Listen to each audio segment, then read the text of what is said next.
to try to help in this refugee crisis. One surprising statistic I want to remind you about: according to several reports, the U.S. only accepted slightly more than 30 Syrians as refugees in the fiscal year that ended in October.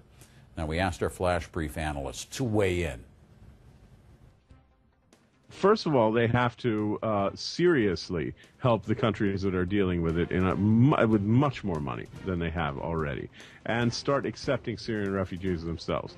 And then on the bigger picture, they've got to seriously take action to stop the war, which means changing the balance of power on the ground. It means taking more risks, frankly.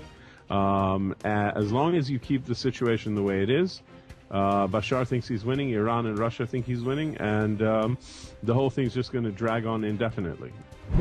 I think what we're looking at right now is a situation that was allowed to happen because we failed to act, because we failed to come up with the proper policy prescriptions in order to intervene. So yes, at this point it has gotten a lot worse.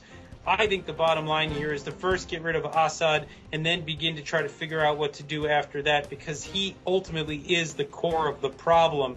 The issue, though, is that right now we've got an outreach with Iran. We've got an unwillingness to topple Assad because he is inextricably tied to these negotiations that started in Geneva back in November.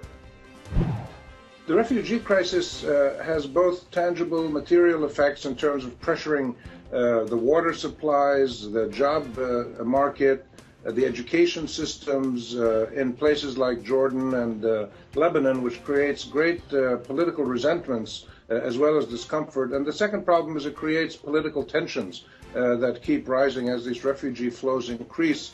Long-term refugees, as we know from the Palestinians and others, become political forces for destabilization and radicalization across the region. How to help the refugees? There is no single answer. Diplomacy, food aid, shelter, protection must all be part of any solution. Ending the conflict, though, remains challenge number one.